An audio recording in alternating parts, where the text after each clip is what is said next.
Welcome to the WTF1 Hot Takes of the Week, where we break down your hot takes and rate them on how spicy they are.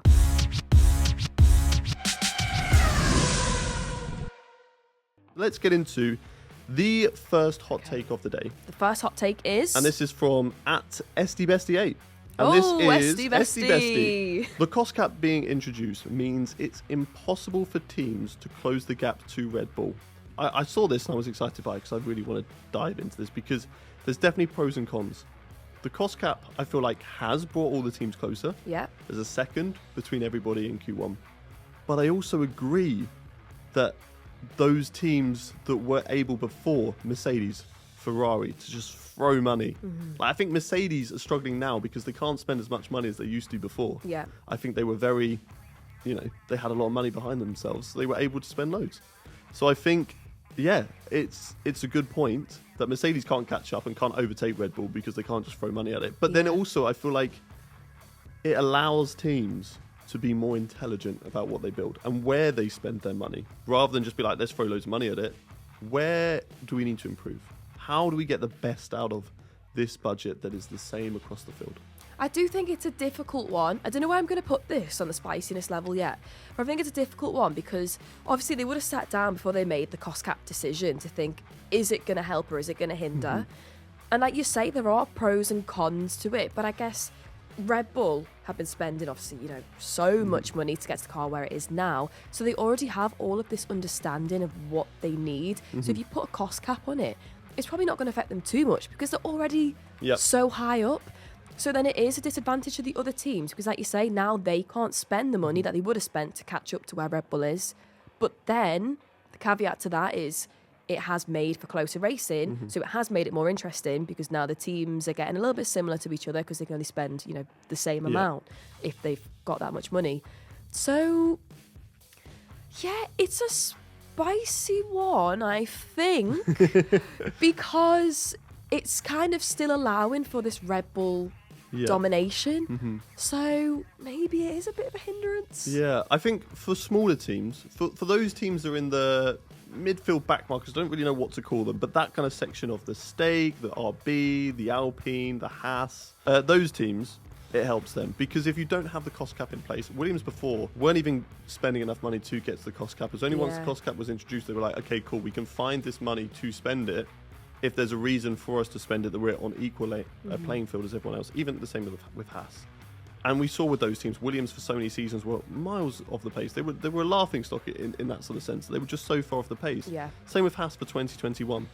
So far off of everybody else because they just didn't have the money to really compete year on year on year. And they were saving that money, of course, for 2022. It's definitely allowed those teams to be not only closer to the top guys and not only allowed to score more regular points, but to be in a fight with other teams and not just be, okay, cool, we're just racing each other at the back like George Russell and Robert Kubica were, and then George Russell and Nicholas Latifi were. And no one's really watching them, and the sponsors don't get enough time to show off, obviously, their brands because the car's not being shown or the coverage isn't there. I do think you're right. I think it hinders the top teams, it helps the bottom teams, but that's what we've been pushing for. We want to see those bottom teams obviously come up the field. But that's in theory. What you've just said is where the cost cap would work, is it hinders the top teams and it helps the bottom teams. So therefore, in theory, you're thinking, so that should mean that all the teams kind of come together closer. And we have this big fight. But the problem is, all it takes is one team to get it right and to absolutely smash it out of the park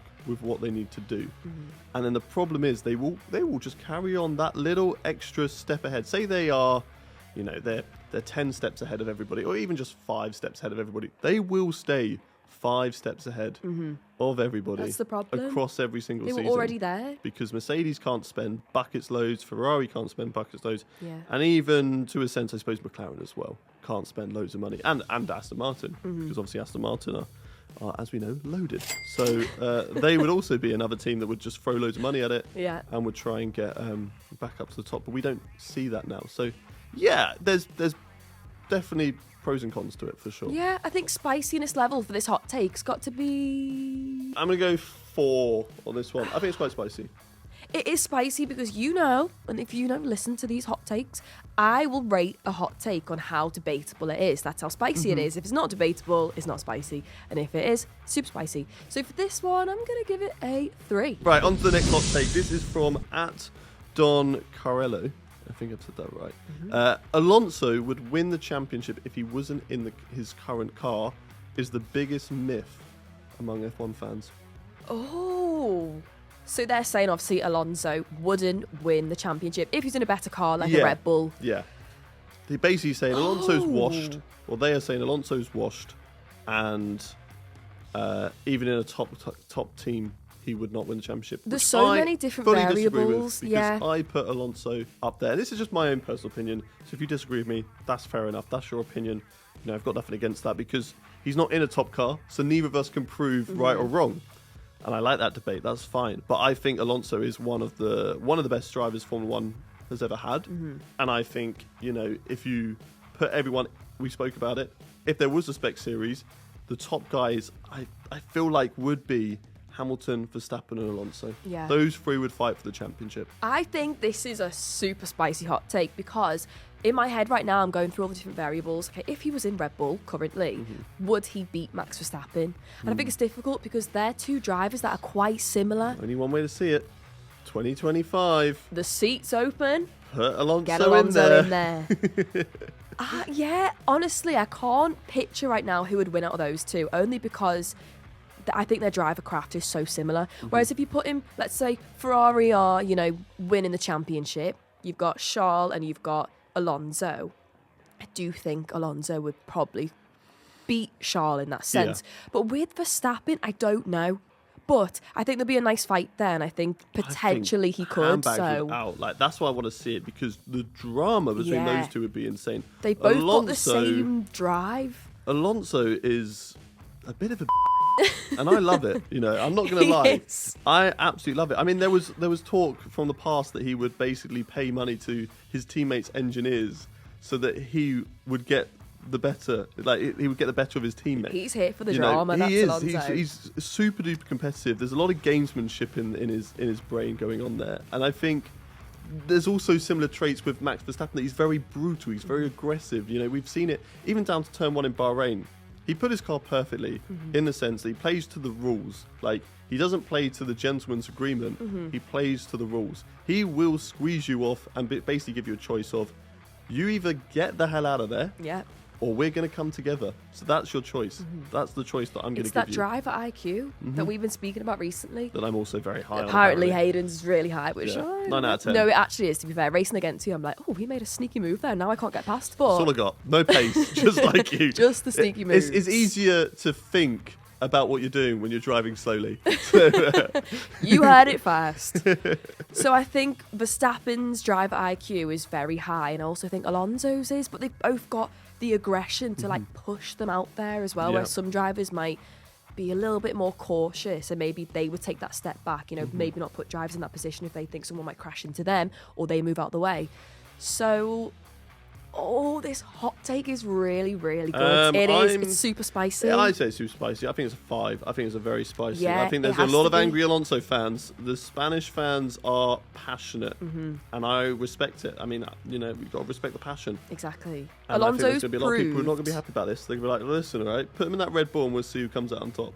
I would like to see that happen. Please. I want to see him in the Red Bull. Formula One, if you're listening, in a Red Bull, get him in that Red Bull seat. He's proved himself in Aston Martin that he can do it in a car that's not in the place where they want it to be. So, spicy hot take, 5. I think Alonso can do it. Right, let's get into our final hot take of the day. This is from @AlecDM LAFC0. I'm confident that Mercedes will never get it right again. Which will put to bed what we spoke about Max Verstappen going to Mercedes. Yeah, we'll just in the proper pretend that that's never happening. Yep. Oh, this is so spicy because I can understand why they're saying that, because Mercedes really aren't where they used to be, and we've not seen. I mean, I do say Bahrain, we've seen a little bit. I'm a little bit optimistic, but we've not seen it where I think people are expecting to see it. So if they can sort out the cooling on this car, the car will get better. Yeah. I think Russell had some really good pace, and I think yes, okay, they had overheating problems, which is a big problem and something they do need to get over. Yeah. But if they do get over that and can still keep the pace without, obviously making more room in the side pods to allow more air intake and cool down the car, that could potentially lose them pace. So they need to make sure that does not happen. But I think they can at least be there. But the problem is, and we spoke about it already, this cost cap, they can't do what they did before, which was throw a lot of money. And I think the problem with Mercedes is something that Red Bull might go through if Horner were to leave and if Newey were to leave. If, there's a lot of people that have dominated with Mercedes over so many seasons. And so now they're going, fancy a challenge. James Vowles, do you fancy, coming and being team principal for Williams? You've gone and done it with Mercedes. You've won so many championships with them. Fancy a new challenge of rebuilding a small team? And it's like, yeah, sure, I'll take on that challenge. Someone else goes to Aston Martin. Do you fancy building up this? We're trying to make this a championship-winning car. Fancy this challenge? And that's the problems Mercedes got, is that a lot of their key figures have gone and they've left and they've gone to other teams. Yeah. And that is the problem that they've had. Will they ever get it right again? I don't know. I'm going to make a bold statement and say that I do think Mercedes can bring it back. Not this season, maybe not next season, but let's see, the season after. If you've got time, just wait a few more years. Well, there we go. Those are our hot takes. I think, do we rate that one? I said it was a 5. It's a spicy one, I think. I'm going to give it a 4, just because I don't agree. Okay, that's fair enough. So yeah, there we go. That's going to end today's hot takes. Make sure you follow us here on whatever platform you're listening to, and we'll see you on the next one. Bye-bye.